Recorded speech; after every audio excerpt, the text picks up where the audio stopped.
Olá, quarto ano, muito bom dia para você, meu aluno.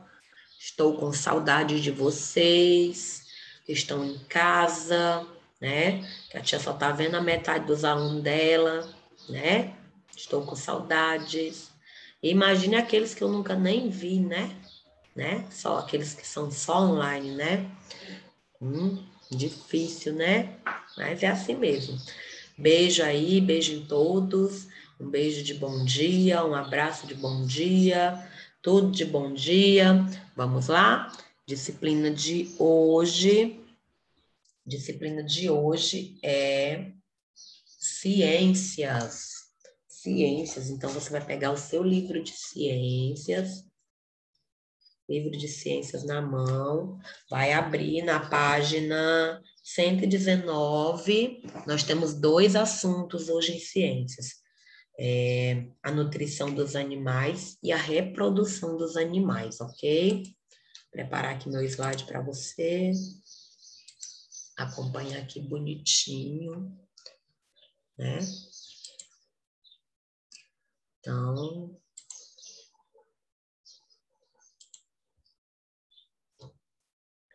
a nutrição dos animais e a reprodução dos animais, ok? Vamos lá, abrir o seu livro.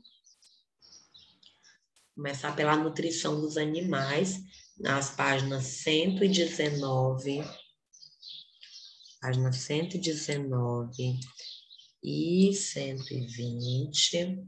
Depois nós vamos lá para a página 123, tá bom? O processo em que os seres vivos digerem ou assimilam os nutrientes de um alimento é chamado de nutrição. Esse processo ajuda no crescimento e repõe as substâncias gastas na queima de energia, quando respiram, quando andam, quando correm, né? De acordo com o regime alimentar, podemos classificar os animais em carnívoros, herbívoros, onívoros e detritívoros, ok? Então, os animais, dependendo, né, do jeito que ele come, dependendo da dieta que ele faz, o animal faz dieta, gente, é que a dieta dele, a dieta é a alimentação dele. Quando eu falo dieta, não é de fazer regime, não. Aí é a alimentação dele. Dependendo da dieta dele, da alimentação dele, é que é a classificação dele. Por exemplo, os carnívoros. Os carnívoros se alimentam de carne. Quais são os animais que se alimentam de carne? O leão, o jacaré, a piranha, o peixe piranha. Ixi, até doido.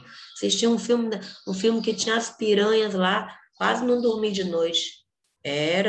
A pessoa botava o pé dentro da água e ele, ó, horrível, quase não dormi de noite, pensando naquelas piranhas. Pois é, então tem peixes carnívoros, né, também, não é só os animais terrestres.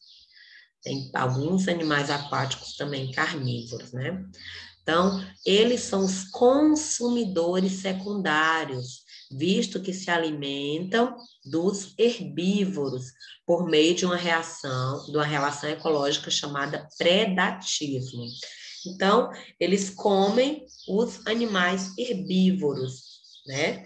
Esses animais, os carnívoros, eles comem os animais herbívoros, tá? Por isso eles também são chamados de consumidores secundários. Aí vamos ver aqui os herbívoros. Aqui embaixo, olha que bonitinho, o coelhinho. Os herbívoros se alimentam de vegetais inteiros ou parte deles, tais como a girafa, o boi e o coelho. Esses aí eles só comem, né? A girafa come a folha, o coelhinho come alguma cenoura, claro, né? Mas alguns, na verdade, ele come vários tipos de verdura, de mato, o coelho, né?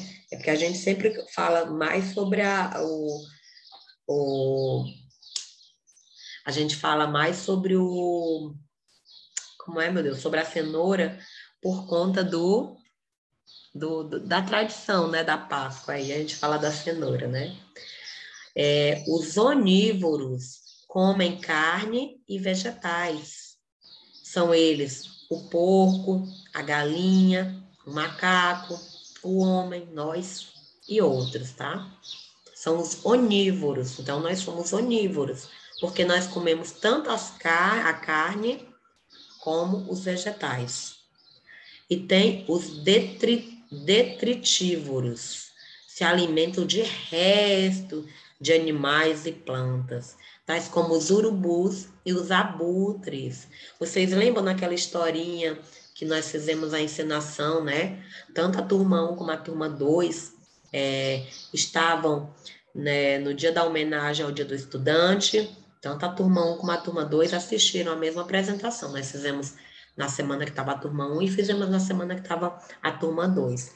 Aí vocês lembram que a tia Liliane usou a máscara de abutre? E na hora que eu fui ler a carta para o leão, né? Eu falei para o leão que eu ia convidar a leoa para comer restos de igual isso aqui, ó, porque o abutre ele é detritívoro, ele se alimenta de resto de animais. E eu falei pro leão na minha carta, quem lembra da apresentação, que eu ia convidar a leoa para comer resto de animais. Vocês acham que a leoa ia querer? Nunca, né? Por isso que o leão ficou lá bravo. Não, não é isso, eu nunca falaria isso. Por quê? Porque só o abutre, o urubu, que come resto, só come carne. Na verdade, ele não come carne, ele só come a carne se estiver estragada.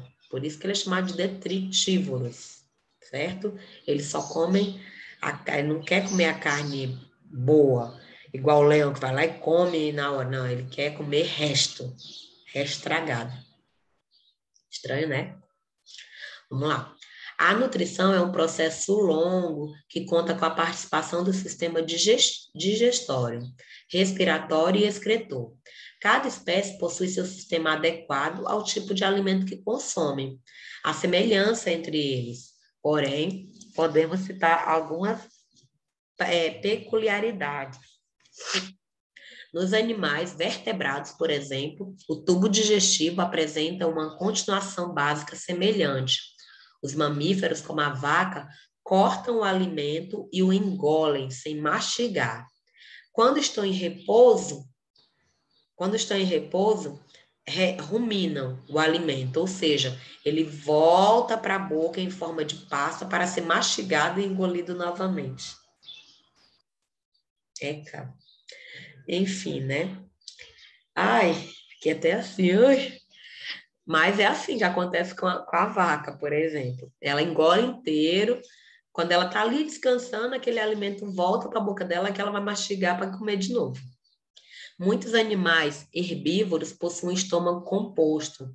Já os carnívoros possuem um estômago simples, não precisam ruminar o alimento, não precisa voltar, né? Graças a Deus, já pensou?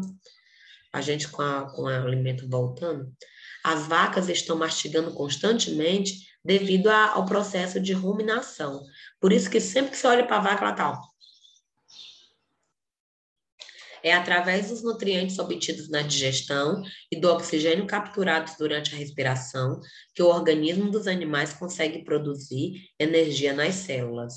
E tudo que não for aproveitado pelo corpo é eliminado pelo sistema excretor, em forma de urina e fezes. As aves possuem o sistema digestivo completo. Elas engolem os alimentos e os armazenam no papo, onde ocorre o seu amolecimento. Depois, o bolo alimentar segue para o proventrículo, no qual o alimento começa a ser digerido. E então chega a moela, parte responsável pela trituração. Por fim, chega ao intestino, onde os nutrientes são absorvidos. Esses animais realizam sua digestão no estômago e no intestino. Não costumam mastigar seu alimento. A sua língua, bem desenvolvida, possui um muco que ajuda a capturar sua comida e empurrá-la pelo tubo digestivo. As aves não possuem dentes. Olha aí, gente. Quanta curiosidade, né? não é verdade? Agora vamos falar sobre a reprodução. Lá na página 121, coloque lá na página 121, nós vamos falar sobre a reprodução dos animais. Assim como os demais seres vivos, os animais são capazes de se reproduzir, gerando novos descendentes e garantindo a sobrevivência da espécie. De acordo com o tipo de reprodução, ela pode ser classificada como sexuada ou assexuada. Vamos ver o que é isso? Reprodução sexuada. Geralmente, em uma espécie existem indivíduos do sexo masculino, os machos, e do sexo feminino, as fêmeas. Os machos produzem as células reprodutoras masculinas, os espermatozoides, que são esses aqui, ó, gente.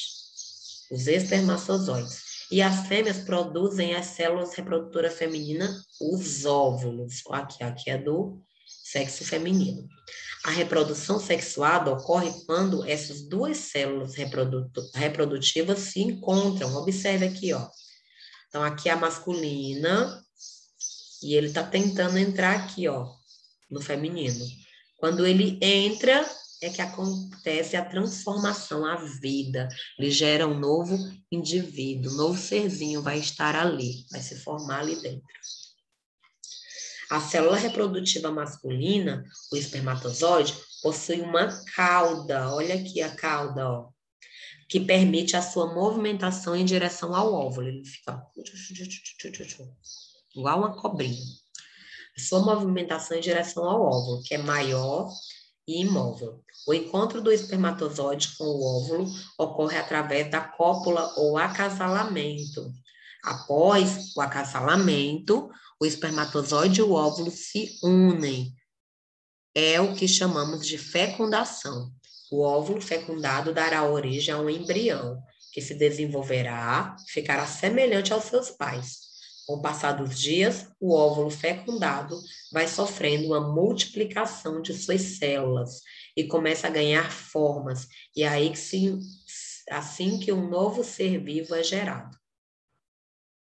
Ó, tá vendo? Ele entrou aqui, só era um, né? Quando o espermatozoide entra, ó, ele fica, aí vai se multiplicando, ó. O 1 fica 2, o 2 fica 4, vai ficando de 2 em 2, aí, ó. Quando o encontro das células sexuais ocorre dentro do corpo da fêmea, chamamos de fecundação interna, que é o nosso caso, né? De nós pessoas, de alguns animais. Na fecundação interna, o macho libera os espermatozoides dentro do corpo da fêmea.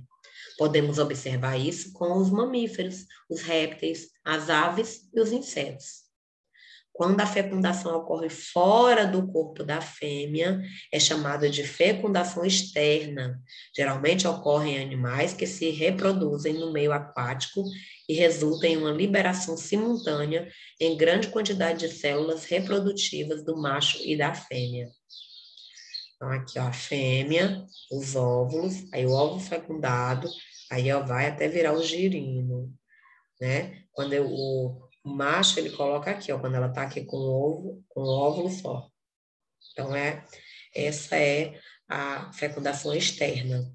Os anfíbios, como o sapo e a rã, e várias espécies de peixes são exemplos de animais que possuem fecundação externa. Externa, ok? Vamos para a próxima página. Os embriões, dependendo da espécie, podem se desenvolver dentro ou fora da barriga da mãe. Os animais que se desenvolvem dentro da barriga da mãe são classificados como vivíparos. Nas espécies vivíparas, é a mãe que supre todas as necessidades de desenvolvimento do filhote. Essa forma de desenvolvimento existe na maioria dos mamíferos, em alguns peixes, em répteis e insetos. Os que se desenvolvem fora do corpo da mãe são os ovíparos. Eles recebem essa denominação porque o seu desenvolvimento ocorre dentro de um ovo, do qual o embrião retira todos os nutrientes de que precisa para se desenvolver. As aves, os sapos, os jacarés e vários insetos são exemplos de animais ovíparos. Durante a gestação das espécies ovíparas, é necessário manter a temperatura ideal para o desenvolvimento do filhote. Por isso, alguns animais chegam a sentar sobre os ovos, mantendo-os aquecidos. Existe ainda animais que se desenvolvem em um ovo dentro do corpo da mãe, até o seu nascimento. São os animais ovovíparos. Algumas espécies de serpentes, tubarões e invertebrados são ovovíparos, tá? Aí nós temos a figura do tubarão, o maco, um exemplo de espécie ovovíparo. O período do desenvolvimento do embrião, dentro ou fora da barriga da mãe, varia de acordo com a espécie animal. Aí nós temos aí a gestação do ser humano, que é de aproximadamente 9 meses. Mas claro que cada um vai ter o seu tempo, né? Cada animal, tá? Agora, da mesma espécie, eles acontecem com o mesmo tempo. Por exemplo, os humanos, geralmente as gestações são 9 meses. Reprodução assexuada. Na reprodução assexuada, não ocorre a junção das células reprodutivas. Os animais possuem a capacidade de dar origem a um novo ser sem a participação de outro indivíduo da mesma espécie. Não há acasalamento nem fecundação nesses casos. É o caso aqui da estrela do mar. Observa aqui, ó. As estrelas do mar, elas são capazes de dar origem a um novo indivíduo com as mesmas características a partir de uma parte de seu corpo que foi cortada. Por exemplo, aportou aqui, aí ele vai se transformar em outra estrela do mar e essa outra parte também, ó. As duas partes vão se transformar em duas novas estrelas. Uma estrela, cortando ela no meio, ela vai se desenvolver e criar uma nova estrela, né? Os pedaços fragmentados crescem, tomando a forma de um indivíduo normal. Alguns animais, como as abelhas e as formigas, conseguem se reproduzir sem ter a presença de um macho. Os ovos das fêmeas começam a se desenvolver sem haver fecundação. Esse tipo de reprodução assexuada é denominada partenogênese. Partenogênese. Olha aí, gente. E agora, outras duas formas de reprodução animal são o hermafroditismo, é a reprodução daqueles animais que possuem células reprodutoras, tanto masculina como feminina, ao mesmo tempo, como as minhocas. Então, as minhocas, elas têm as células masculina e feminina, todas, nela mesma. Tem a partenogênese, reprodução dos animais, como as abelhas e as formigas, que é como foi falado na página anterior, né?